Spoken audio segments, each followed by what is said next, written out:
Sun astro TV நேயர்களுக்கு இனிய வணக்கங்கள். நேயர்களே, இந்த எபிசோட் மூலமாக ஒரு குறிப்பிட்ட நட்சத்திரத்தில் பிறந்தவர்களுடைய குணாதிசயங்கள், செயல்பாடுகள், உத்தேசமாக அவர்களுக்கு எந்த வயதுகளில் எந்த திசைகள் ஏற்படும் இப்படிங்கிறத பற்றி ஒரு சின்ன அலசல் அப்படிங்கிறதுல இதில் நீங்கள் பார்க்கலாம். இதில் உங்களுக்கே தெரியும், நட்சத்திர மண்டலத்தில் முதல் நட்சத்திரம் அஸ்வினி நட்சத்திரம், மேசராசி. ஒரு ராசின்னு எடுத்துக்கிட்டிங்கன்னா 30 பாகைகளை கொண்டது ஒரு ராசி. அதான் 30 டிகிரி இருந்தால் அது ஒரு ராசி. மேசம் என்பது 30 டிகிரி. இந்த 30 டிகிரியை 2.25 நட்சத்திரமாக பிரித்து கொள்ளுகிறோம். அப்படியானால் நீங்கள் சின்ன கணக்கு போட்டு பார்த்தா உங்களுக்கு தெரியும், ஒரு நட்சத்திரத்திற்கு 13.20 டிகிரிகள். அஸ்வினி நட்சத்திரம் என்று எடுத்துக்கொண்டால் அந்த ராசி மண்டலத்தின் முதல் டிகிரியிலிருந்து 13.20 டிகிரிகள் வரை இந்த நட்சத்திரத்தின் ஆதிக்கம் இருக்கிறத நீங்கள் பார்க்கலாம். இப்போ ஒரு கேள்வி உங்களுக்கு தோணும், நட்சத்திரம்னாலே 4 பாதம் வேற சொல்கிறாங்களே சார் அப்படின்னு கேட்பீங்க. ஆமாம், ஒவ்வொரு நட்சத்திரத்துக்கும் 4 பாதங்கள் உண்டு. இது என்ன 4 பாதங்கள் என்றால், ஒரு நட்சத்திரத்தின் மொத்த நீள அளவை 4ஆக பிரித்து கொள்வது. இப்போ 13.20 டிகிரி சொன்னேன் இல்லையா, இதை 4ஆக பிரிச்சுக்கிட்டிங்கன்னா ஒரு பாதத்திற்கு 3.20 டிகிரிகள் வரும். அப்போ இந்த 3.20 டிகிரிகளை 9 வச்சு நீங்கள் பெருக்கி பார்த்தீங்கன்னா 30 டிகிரி வரும். அப்போ ஒரு பாதத்திற்கு 3.20 டிகிரி. அப்போ 4 பாதங்கள் 13.20 டிகிரி. இப்போ அஸ்வினி நட்சத்திரத்தை பற்றி நாம் பேச போகிறோம். அஸ்வினி நட்சத்திரத்தில் முதல் பாதத்தில் பிறந்தவர்கள் எப்படி இருப்பாங்க அப்படின்னு கேட்டால், பொதுவாகவே உங்களுக்கு தெரியும், மேசம் என்றாலே இராணுவ குணம், போலீஸ் புத்தி அப்படின்னு சொல்லலாம். ரொம்ப ஸ்ட்ரிக்டாக, ரொம்ப கரெக்டாக, ரொம்ப கோபமாக, ரொம்ப பிரமாதமாக இருக்கணும், கரெக்டாக இருக்கணும். அடுத்தவங்க ஒரு சின்ன தப்பு பண்ணால் கூட இவங்களுக்கு தான் கண்ணில் விழும். அதை சகிச்சிக்க தெரியாத ஒரு மனப்போராட்டம், வார்த்தை போராட்டங்கள், இதெல்லாம் வரக்கூடியது இந்த அஸ்வினி 1ஆம் பாதத்தில் பிறந்தவற்றை நீங்கள் நிறைய பார்க்கலாம். ஆனால் இவங்ககிட்ட ஒரு எனர்ஜி இருக்கும். உதாரணத்துக்கு இங்கேருந்து மதுரை வரைக்கும் கார் ஓட்டிகிட்டு போன ஒரு டிரைவரை, எப்பா தப்பான ஊருக்கு வந்துட்ட, வா திரும்ப ஊருக்கு போகலான்னு, அதுக்கான சார் வாங்க சார் போகலான்னு திருப்பி உங்களை கூட்டிகிட்டு வருவார். இந்த எனர்ஜி, ஒரு இன்வால்மெண்ட், ஏற்றுக்கொள்ளுகிற மனம். அதே நேரத்தில் ஒரு தவறான ஒரு செய்தி நடந்துருச்சுன்னா அதை பார்த்து பொங்கி எழக்கூடிய எண்ணங்கள் எல்லாம் இந்த அஸ்வினி 1ஆம் பாதத்தில் இருக்கும். அஸ்வினி 1ஆம் பாதத்தில் இருக்கிறவங்க தான் ரொம்ப நேர்மையாக இருப்பாங்க.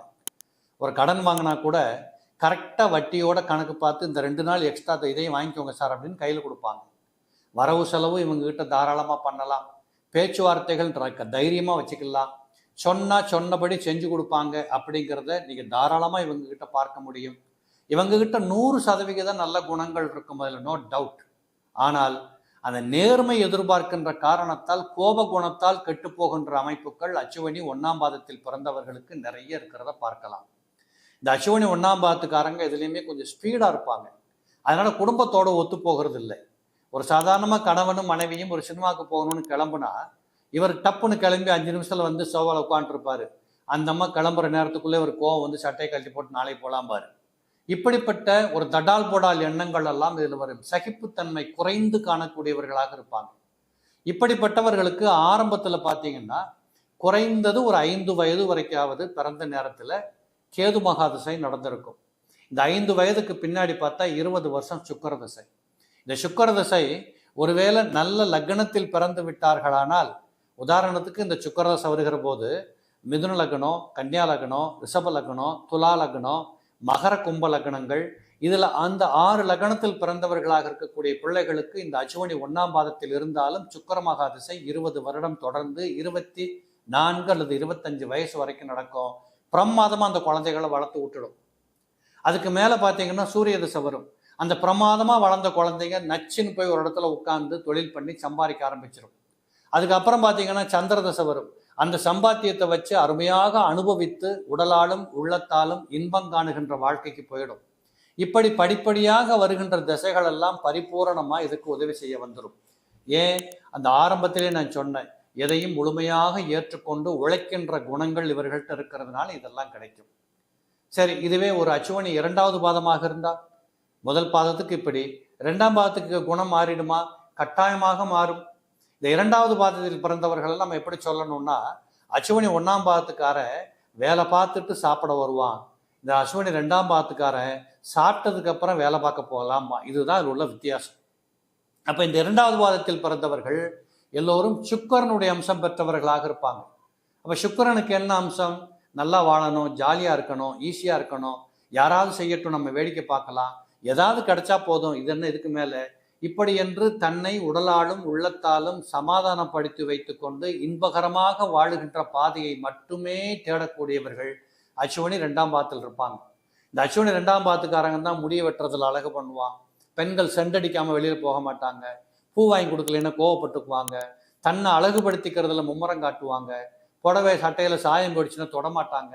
ஒரு ஃபிட்டாக ட்ரெஸ் இல்லைன்னா அந்த சட்டையை போட மாட்டான் அந்த பையன். ஒரு ஷூ வாங்கினாலும் பிராண்ட் இருக்கணும், பெல்ட் வாங்கினாலும் பிராண்ட் இருக்கணும். இப்படிப்பட்ட அவர்களை சார்ந்திருக்கக்கூடிய அழகுத்தன்மைகளுக்கு முக்கியம் கொடுக்கக்கூடியவர்களாக இந்த அச்சுவனி 2ஆம் பாதத்தில் பிறந்தவங்க இருப்பாங்க. இவங்கெல்லாம் கண்டிப்பாக பார்த்தீங்கன்னா பிறக்கிற போது அந்த கேது மகாதசை தான் பிறந்திருப்பாங்க. அதிகபட்சம் ஒரு 4 வயசு 3.5 வயசு இந்த மாதிரி இருக்கிற வரைக்கும் அந்த கேது மகாதசை இருக்கும். அதுக்கப்புறம் சுக்கிரதசை வந்துடும். இந்த பாருங்க, இந்த மாதிரி அழகு சிந்தனை படைத்திருக்கக்கூடியவர்களுக்கு சுக்கிர மகாதசை மிக இளமையில வர்றதுனால அவங்க முழுக்க முழுக்க அது சார்ந்த ஈடுபாடுகள்லேயே இருப்பாங்க. இந்த ட்ராமாவில் நடிக்க போகிறேன், சினிமாவில் நடிக்க போகிறேன், ஜிம்முக்கு போக போகிறேன், உடம்பு பார்த்துக்கிறேன், டான்ஸ் கிளாஸ் போகிறேன், மியூசிக் கற்றுக்கிறேன், விளையாட்டுக்கு போகிறேன், இப்படிங்கிற தாத்பரியங்கள் எல்லாம் இந்த பிள்ளைகளிடம் வருமானால் அச்சுவனி நட்சத்திரம் 2வது பாதமா என்று பார்த்தால் அது கண்டிப்பாக இருக்கும். ஸோ இந்த பிள்ளைகளுக்கு அந்த சுக்கிரதசைக்கு அப்புறம் சூரிய தசை வரும். இந்த சூரிய தசை வருகிற போது அங்கேயும் பாருங்க, இவங்களுக்கு தகுந்த மாதிரி ஒரு அழகான இடத்துல வேலை கிடைக்கும். அந்த கம்பெனி என்ன சொல்லும், நீ உனக்கு இதை செய்யறது கடமை, நீ எங்கே வேணாலும் வச்சு பண்ணிக்கோ, வீட்டில் வேண்டிய வேலை பண்ணிக்கோ. இப்போலாம் பார்த்தீங்கன்னா நிறைய ஹோம் ஒர்க் வீட்டில் வச்சு ஒர்க் பண்ணுறாங்க பார்த்தீங்களா, இதுக்கான தத்துவங்கள், அதுக்கான அளவுடு, இதெல்லாம் அந்த கம்பெனியை அவங்கள அருமையாக பார்த்துக்கும். சந்திரதசை வருகிற போது நல்லா சாப்பிட்றது, தூங்குறது, என்ஜாய் பண்ணுறது, இப்படிங்கிற மாதிரி பிரமாதமாக தங்கள் வாழ்க்கையை கொண்டு போயிடுவாங்க. இதெல்லாம் அச்சுவனி நட்சத்திரம் 2வது பாதம். அப்போ இந்த அச்சுவனி 2ஆம் பாதம் என்பது 6.40 டிகிரி வரை மேசராசியில் இருக்கும். இப்போ இதுக்கு அப்புறம் வரக்கூடியது அச்சுவனி 3ஆம் பாதம். இந்த அச்சுவனி 3ஆம் பாதத்தில் பிறந்தவங்க தான் புத்தக புழுவாக இருப்பாங்க. அறிவை மட்டும் நம்பக்கூடியவர்கள், ஆன்மீகத்தை விரும்பக்கூடியவர்கள், புத்தகத்தில் முன்னோர்கள் சொன்ன வழி, பாதைகள், சாஸ்திரங்கள், தர்மங்கள், அறிவை பயன்படுத்தி உழைப்பாற்றல், உட்கார்ந்த இடத்துல இருந்தாலும் அடுத்தவனுக்கு யோசனை சொல்லுகிற மாதிரி. அநேக இடங்கள்ல பாருங்க, பெரிய பெரிய ஆளுங்களுக்கு ஆலோசகர்களாக செக்ரட்டரிஸா இருக்கக்கூடியவங்கெல்லாம் பார்த்தீங்கன்னா அச்சுவனி நட்சத்திரம் 3வது பாதத்துக்காரங்க இருக்கிறத நீங்க பார்க்கலாம். இவங்களுக்கெல்லாம் பார்த்தீங்கன்னா புத்தி தான் முதல் வருமானம், முதல் பலம். அந்த புத்தி என்பது மிகச்சிறப்பாக இருக்கும். ஞாபக சக்தியில கோளாறு இருக்காது. டைமுக்கு வேலை செய்வாங்க, டைமுக்கு எந்திரிப்பாங்க, பஞ்சுவலா இருப்பாங்க.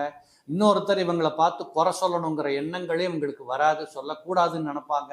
அது எங்கே போனாலும் பள்ளிக்கூடத்தில் படிக்கிற பிள்ளையா இருந்தாலும் நல்ல மார்க் வாங்கும், டீச்சரோட நல்ல ஒரு கோஆப்ரேட் பண்ணிக்கும், பெரியவங்களை பார்த்தா மதித்து போகக்கூடிய எண்ணங்கள் வந்துடும், எல்லார்ட்டையும் ஆசபாசமாக பழகும், வெளிப்படைத்தன்மையோடு இருக்கக்கூடியவங்களா இருப்பாங்க.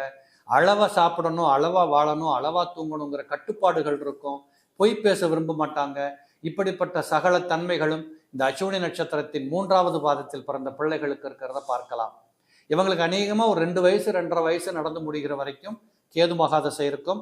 அதுக்கப்புறம் பார்த்தீங்கன்னா சுக்கிரதசை வரும். இந்த சுக்கிரதசை வருகின்ற போது வீட்டை விட்டு போய் ஹாஸ்டலில் படிக்கிற பசங்க நிறைய பேர் இருப்பாங்க.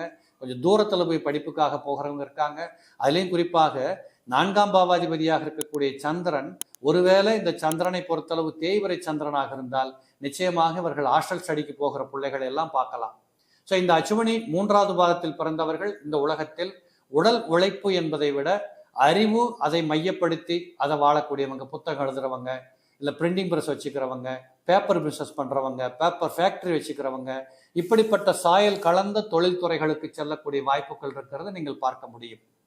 இதே அச்சுவனி 4ஆம் பாதம் என்று எடுத்துக்கொண்டால் இவர்களுக்கெல்லாம் என்னன்னு பார்த்தீங்கன்னா, உடம்பை நல்லா பேணி பாதுகாத்துக்கணும், நல்ல ருசியாக சாப்பிடணும், நேரத்துக்கு சாப்பிடணும், என்ஜாய் பண்ணணும், லௌகீகமாக இருக்கணும், ஆனந்தமாக இருக்கணும், நல்ல முடிவெட்டி நல்ல அழகு லட்சணம் பண்ணிக்கிட்டு.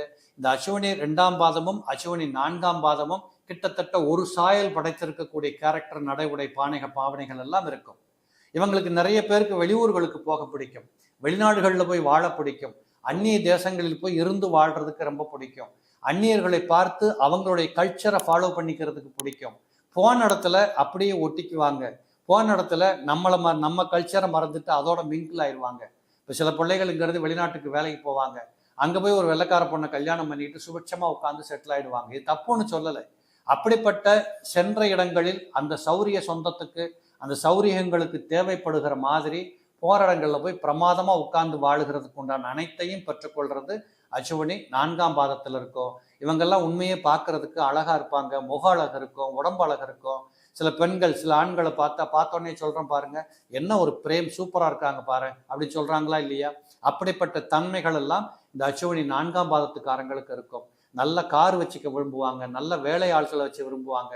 அவங்க ஒரு சொந்த பிஸ்னஸ் பண்றாங்கன்னா அந்த ஆபீஸே பார்க்கறதுக்கு லட்சணமா இருக்கும். அவங்க இருக்கிற இடத்துலயே பார்த்தீங்கன்னா ரொம்ப நீட் அண்ட் கிளீன் என்று சொல்லக்கூடியது பிரமாதமாக இருக்கும். இவங்களே ரொம்ப சூப்பரா அழகா லட்சணமா ட்ரெஸ்ஸு, நடை, உடை, பாவனை எல்லாம் சூப்பரா இருக்கும். அடுத்தவர்கள் தெரிந்தோ தெரியாமையோ இந்த அச்சுவனி 4ஆம் பாதத்துக்காரனுக்கு சல்யூட் அடிக்கணும்னு தோணும். இப்படிப்பட்ட உருவ லட்சணங்கள், நடை, உடை, பாவனை, மொழி ஆற்றல், அந்த இயல்பான கலகலப்பான தன்மைகள், ரசனை தன்மைகள் இதெல்லாம் அதிகமா இருக்கிறத நீங்க பார்க்கலாம்.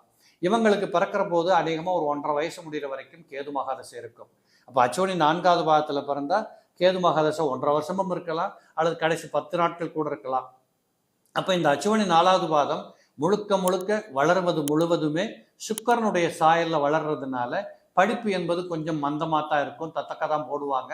ஆனாலும் வாழ்க்கையில ஏதோ ஒரு இடத்துல வந்து சுபிட்சமா உட்காரக்கூடிய வாய்ப்புகள் இதெல்லாம் கூட இந்த அச்சுவனி 4ஆம் பாதத்து பிள்ளைகளுக்கு கிடைக்கும்.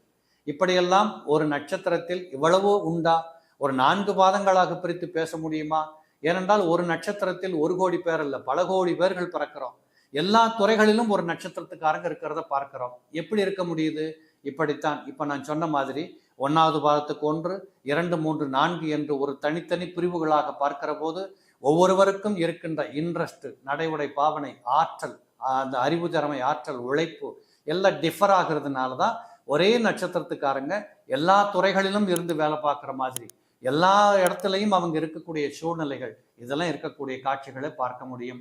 இதற்கு மேலே அவங்க வாங்கி வந்த அந்த ஜாதகத்தில் இருக்கக்கூடிய லக்னாதிபதிகள், அந்த மற்ற யோக அடிப்படைகள் எல்லாம் இந்த ஜாதகத்தை வளர்ப்பதும் வாழ வைப்பதும் அப்படிங்கிற அடிப்படை விதிமுறைகள் அடங்கியிருக்கும். இப்படித்தான் ஒரு நட்சத்திரத்துக்கு உண்டான பலன்களை பார்க்கறது உண்டு.